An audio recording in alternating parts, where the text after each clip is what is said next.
आता पुणे म्हटलं की जसं पुण्यातल्या पेठा, पुण्यातले चितळे बंधू, पुण्यातली दुपारची वामकुक्षी आठवते, तसंच आठवतं ते पुण्यातलं गुड लक कॅफे। जवळपास 24 तास तरुणाईची गजबज असलेल्या FC रोडवर असलेलं हे गुड लक कॅफे कायम हाऊसफुल असतं। इथलं सगळ्यात प्रसिद्ध काय तर चहा आणि बनमस्का। याच बनमस्क्यामुळे आता कॅफे बंद आहे। नेमकं काय कारण पाहूया रिपोर्टमधून। जिथे तरुणाई कायम दिसते, जिथल्या चहाची चव जिभेवर रेंगाळते, जिथल्या गप्पा फर्ग्युसन कॉलेज पासून ते कलाकार कट्ट्यापर्यंतच्या असतात, जिथला बनमस्का पुण्याच्या बाहेरही चर्चेत असतो, तेच गुड लक कॅफे आत्ताच्या घडीला बंद आहे। आणि कारण काय तर तोच चर्चेतला बनमस्का। बनमस्क्यात चक्क काचेचा तुकडा सापडलाय। पुणे शहरात आल्यानंतर प्रत्येक जण ज्या कॅफेमध्ये जातो त्या गुड लक कॅफेला FDIने तात्पुरता परवाना रद्द केला आणि तशी नोटीस दिलेली आहे। त्यामुळे पुण्यातलं जे गुड लक चौक आहे, त्या गुड लक चौक ज्या कॅफेच्या नावावर आहे, ते 1935 पासूनचा हा गुड लक कॅफे, जिथे अनेक राजकीय नेते, मोठे सेलिब्रिटी सुद्धा कॉफी प्यायला येतात। त्याच या गुड लक कॅफेमध्ये एका बनमस्क्यामध्ये काचेचे तुकडे आढळले असा आरोप इथल्या एका ग्राहकाने केला आणि तशी तक्रार सुद्धा FDIला केली। त्यानंतर FDIने या सगळ्याची तपासणी केलेली आहे।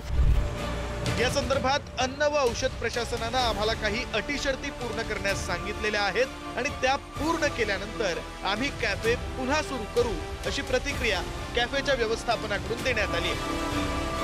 FDIने आमच्या इकडे सर्वे केला आणि त्या सर्वेमध्ये त्यांना एक 12-13 पॉइंट निघाले।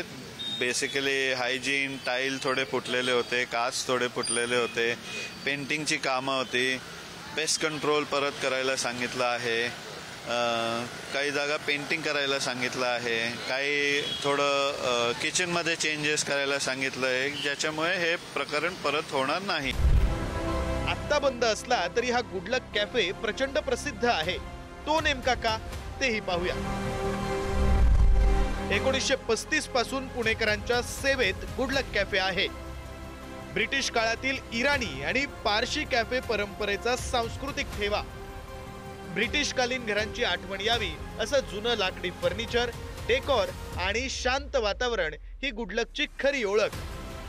पुण्यातील अनेक कलावंत, राजकारणी, लेखक, विचारवंत यांची हक्काची जागा म्हणजे गुड लक कॅफे।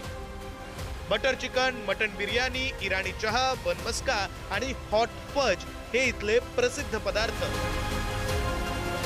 या विषयावर खासदार सुप्रिया सुळेंनी सुद्धा चिंता व्यक्त केली आहे। ठाण्यामध्ये जी सुरक्षितता घ्यायला पाहिजे ती घ्यायलाच पाहिजे, त्याच्यामुळे धक्कादायक आहे।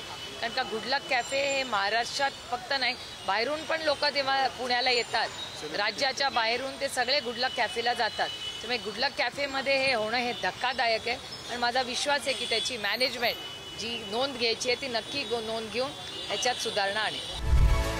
हजारो जणांसाठी आठवणींचा कट्टा असलेला, अनेकांसाठी गप्पांचा अड्डा असलेला, तर बऱ्याच जणांसाठी जिभेचे चोचले पुरवणारी हक्काची जागा असलेला हा कॅफे आता आणखी किती दिवस बंद राहतो हे अन्न आणि औषध प्रशासन विभाग नेमकं काय कारवाई करतं यावर अवलंबून असेल।